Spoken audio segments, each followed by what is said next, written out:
guys, it's me, Jolly, and today I'm outside at the swimming pool. It's going to be summer before I know it, and we're going to have to get this pool ready to jump and play and swim in and have a lot of fun in. But we have a huge problem. When we put the cover on it last year, when it started to get cold, the cord broke that was holding the cover on. And then it got yucky and yucky and yucky. Look at this water behind me. That is disgusting.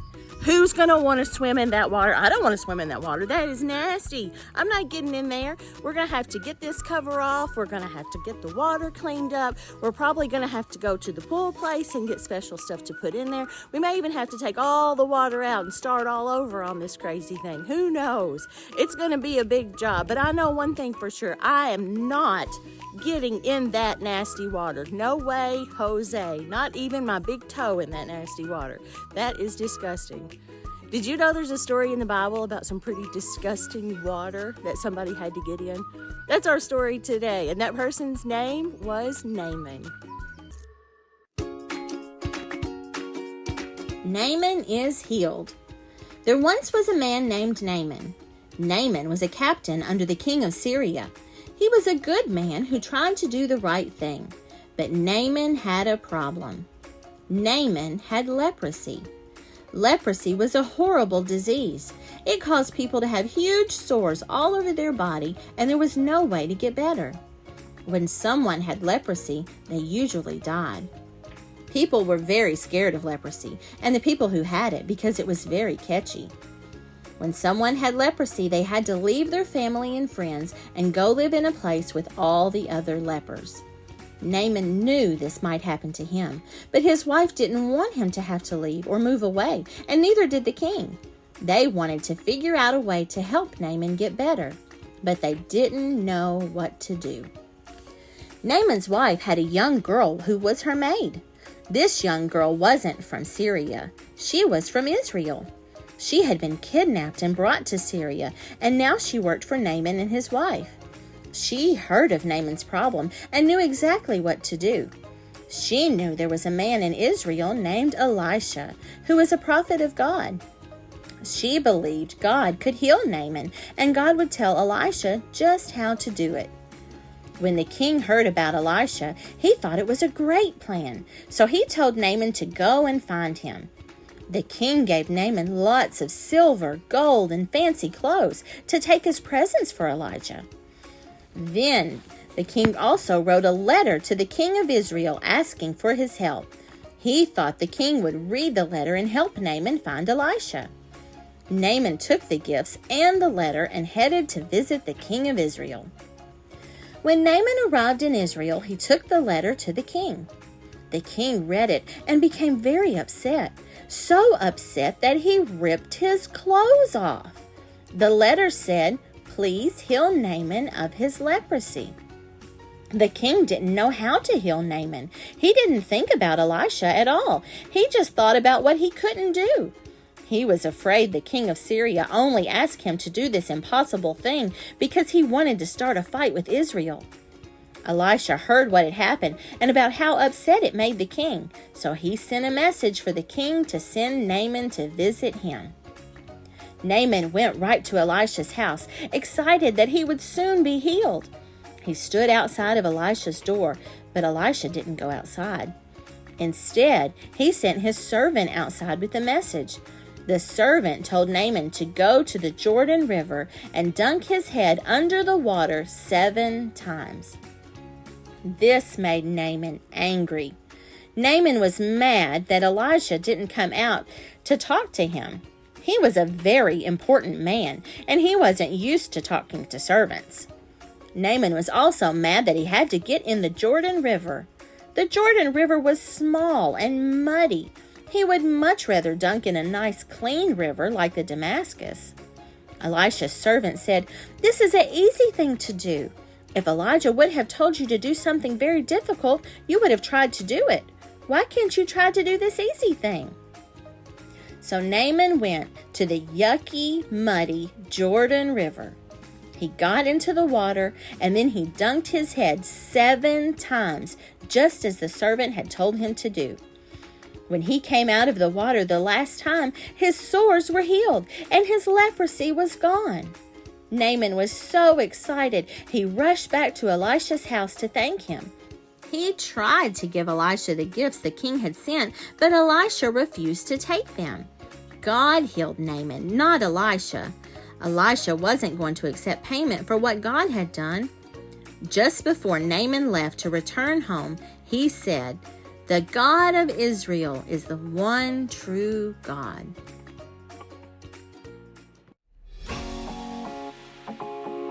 Okay, it's time for our activity number 1. I'm going to read the directions.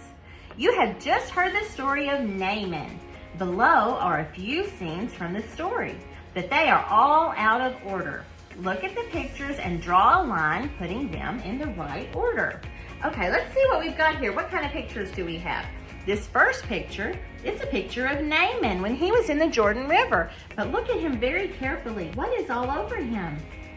He has boo-boos all over him. So this must be when he first got in the river, not when he was about ready to get out, because all of his boo-boos were gone then. So this must have happened when he first got to the river. Okay, let's see. What is this picture? There's Naaman, and he's all wrapped up. He must have boo-boos under all those bandages. Okay, and then our last picture, we have Naaman in the Jordan River again. But look closely at his skin. This time he has no boo-boos. That must have been dunk number 7 for him, because he has no boo-boos. Okay, now we have to put them in order. This box says first. This one says second. This one says third. So we have to figure out what happened first. Did he dunk in the river first? Did he go to Elijah's house all wrapped up first? Or was he healed first? Which one of those things happened first? First, he went to Elijah's house. He had all of his boo-boos. Then what happened? Let's check our choices. He got into the Jordan River with boo-boos, or he didn't have boo-boos. What is the next thing to happen? Next, he got in the Jordan River with his boo-boos, with his sores all over him. And then what was the last thing to happen? The last thing to happen was he was healed. There we go. So first he went to Elijah, and then Elijah told him to go to the Jordan River, and then he dunked 7 times, and then he was healed. We figured out how to put our story back together. Great job, guys. Okay, it's time for our math activity. Let's see what we're going to do today. Let me read the directions. Naaman was supposed to dunk in the Jordan River 7 times. Look at the pictures below and try to figure out how many more times Naaman needs to dunk. Use the pictures on the bottom row to help you count down. Okay, so what we're going to do, we're going to look here and we're going to see how many more times he needs to dunk to get to 7. We have all 7 of them down here on the bottom. Look at this first picture. Here's Naaman, and he's got boo-boos all over him.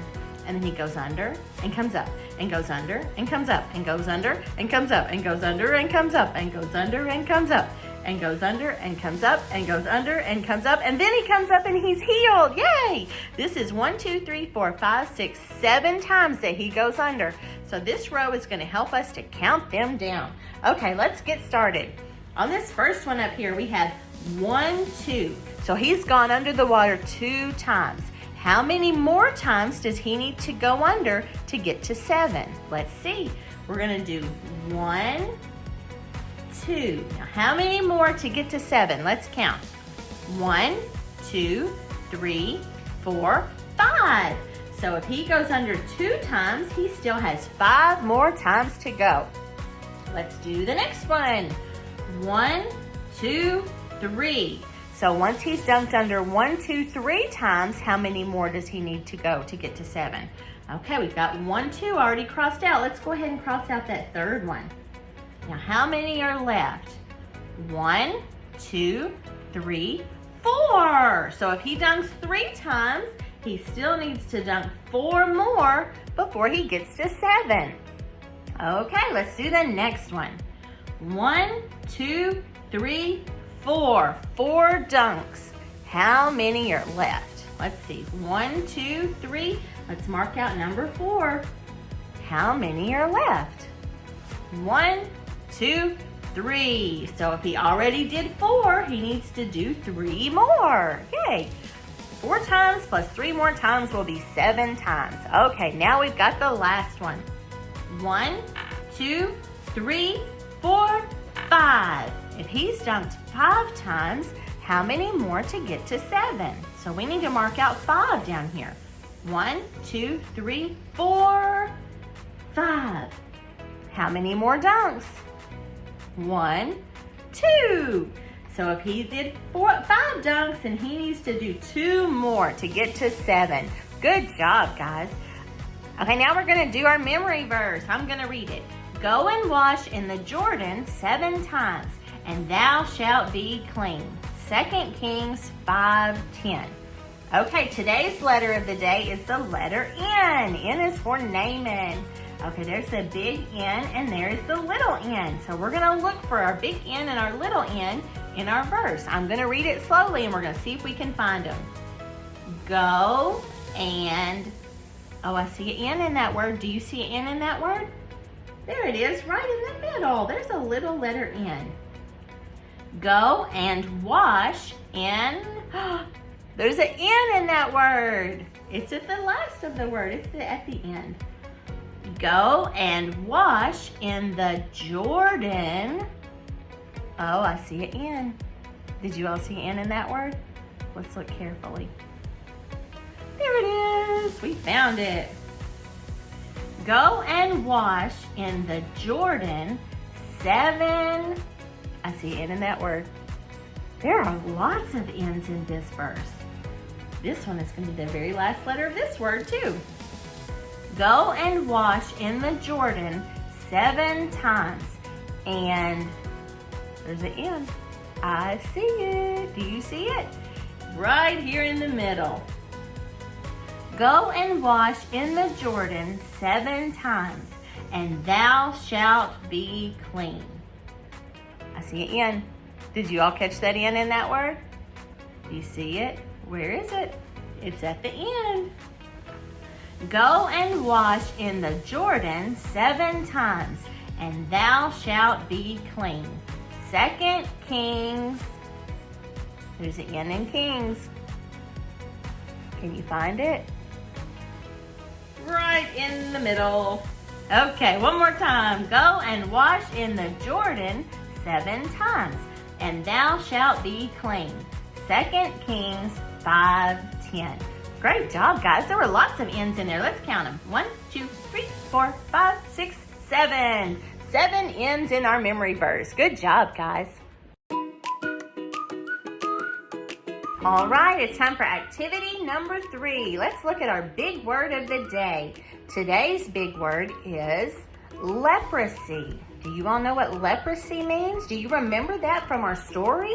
Let's read the definition. A disease with no cure that caused people to have sores all over their bodies. Leprosy is what Naaman had. And a lot of people had leprosy back in Naaman's day, back in the Bible days. Leprosy was something that they would get on their bodies, and it would cause them to have great big boo-boos all over their bodies. And if someone else was around them, they might catch those boo-boos. Just like a flu, like you can catch the flu from somebody and you can catch sick germs. If someone had leprosy and they got close to you, you might get leprosy. So that's why they would make people with leprosy go live all by themselves somewhere. There was no way to make them better. They just kept getting boo-boos and more boo-boos, so they sent them away so they couldn't make other people sick. It was a very sad thing for somebody to get leprosy back then. But that's what leprosy is. That is a disease with no cure, no way to get better, that caused people to have sores all over their bodies. Okay, let's see if we can do our Guess Who game for today. I lived in Israel. Naaman came to me to be healed. Naaman brought things to me from the king of Syria. I did not tell Naaman what to do to be healed. I knew God could could heal Naaman. I did not let Naaman pay me for what God had done. Who am I talking about there? Let's see. It wasn't the maid, but she knew that God could heal Naaman. It wasn't her. It wasn't the king because he couldn't help him. It was Elijah. Did you remember that? That one was kind of tricky because right here it said, I did not tell Naaman what to do to be healed.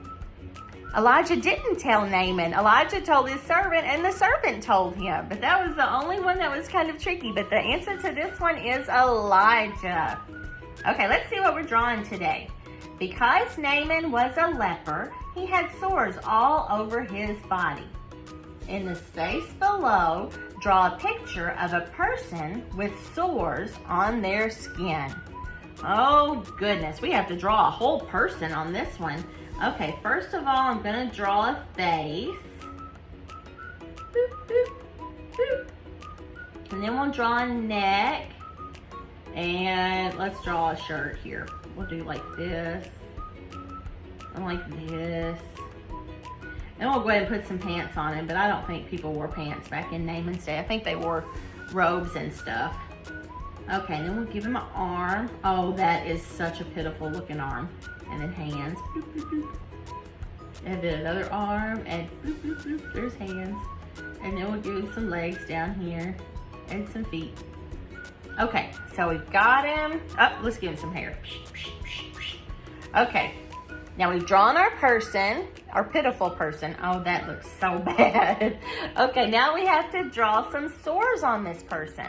So I'm gonna draw sores. I'm gonna make little squiggle marks that look like boo-boos all over this person. We'll put some on his hands and his arms. Oh, and put one on his neck. Put some on his head, his face. Sores all over. Sores on his legs. Oh, me. Does that look like a person with sores? I don't know what that looks like. Oh, did you all draw a person with sores on them? Drawing a whole person, that was a pretty big job to do. That's kind of hard. Oh, me, but I sure like to draw with you. Good job, guys. Okay, guys, it's time for our letter of the day. Today's letter is the letter N. N makes the sound Naaman. So we have our big letter N right here and our little letter N. This is our capital N and our lowercase n. Okay, they don't look very much alike at all, do they? But we're going to learn how to make them today. Okay, before we get started, I'm going to talk about our fence picture just like I always do. So if we pretend our fence picture when we're working over here on this side where there's not a fence, then we're going to be able to remember where things go.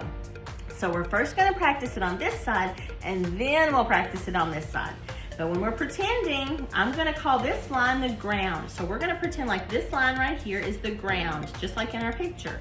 And then we go up, up, up, up, up to the fence, right here, the top of the fence, and that matches this line. So when we pretend, we're pretending there's a fence right there. Okay, and then we're going to go up, up, up, up, up some more, and there is the sky. And this line is what I'm going to call the sky. There we go. We also have our cloud for things that don't go all the way to the sky. And we have our flowers for things that don't go all the way to the fence.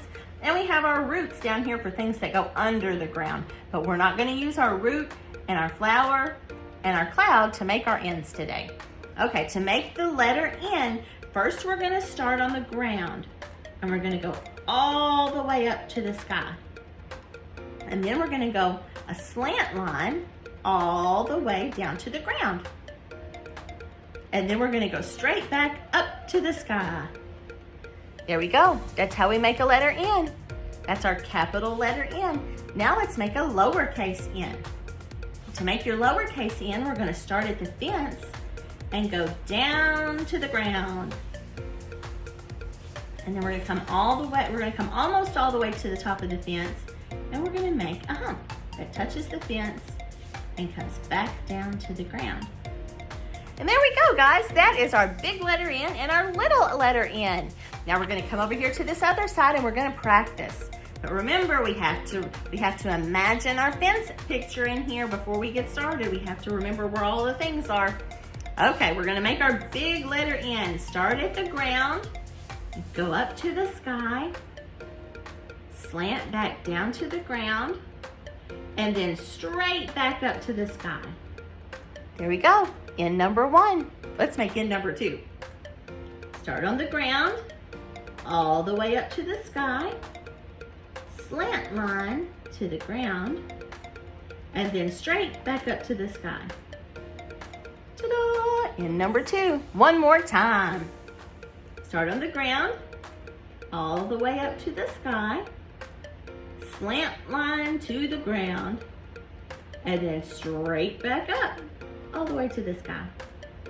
Good job, guys. We did 3 N's right there. Okay, now we're gonna work on those little N's, those lowercase N's. But we're gonna start at the fence, remember? So start right here at the fence, down to the ground, and we're gonna go almost back up to the fence, just a little bit under, and do a hump that touches the fence and down to the ground. Yay! Okay, let's do another one. Start at the fence, down to the ground, almost back to the fence to do the hump. It touches the fence and then it goes to the ground. Last one. Start at the fence, go down to the ground, almost all the way back to the fence, not quite, but we're gonna make our hump, touch the fence, down to the ground. Ta-da! We did it. We made our 3 big N's, 3 little N's. Now we're gonna do our extra practice word of the day. Today's extra practice word is the word Naaman. Naaman is very special. Not only is it the person in our story today, but it has the big letter N and the little letter N. So we're gonna get to practice both of those when we write the word Naaman. Okay, Naaman is a name, so it's gonna start with a capital letter. So we're gonna start over here on the ground, go straight up to the sky, slant back down to the ground, and then straight back up to the sky. Here's our first letter. The next letter in Naaman is a little letter A. We haven't done that one in a little bit, so I'm gonna remind you all how to do it. We're gonna do a little circle under the fence, and then a stick. Remember, it starts at the fence and comes down, but it touches our circle. That is the second letter in the word Naaman. The third letter in the word Naaman is also a little letter A. We have 2 A's in a row. So we're gonna do another circle under the fence, and then another stick from the fence to the ground. The next letter in the word Naaman is a M. Now, M and N, they sound a lot alike, but they do make different sounds. So we have to be careful when we're sounding stuff out. Okay, to make our little letter N, we're gonna start at the fence, go straight line to the ground, and we're gonna come back almost all the way, and we're gonna do 1 hump, and then hump number 2. Here we go. The next letter in the word Naaman is another A. So we're gonna make another little letter A. Circle under the fence, and then go to the fence and straight line down. The last letter in the word Naaman is a little letter N. Do you remember how to make that? Let's start at the fence and go down to the ground, and we're gonna come back up here and just 1 hump. Boop. There we go. There we go, guys. We wrote the name Naaman. Good job, guys. Hey guys, it's me again. I hope you enjoyed today's story about Naaman and dunking under the water. That's a pretty cool one, isn't it? What else did we do today? We learned about the letter N and how it makes the N sound, and we made our N's. We put our story back in order. It was all kinds of out of whack, wasn't it? Then we counted the dunks with Naaman under the water, and then we did our drawing where I had to draw a person, and it was not a very good person. I hope you all did a better job drawing a person than I did, but I do like drawing with you all, and I do like telling you stories about people like Naaman. I hope you enjoy it as much as I do. Until next time, Jolly loves you.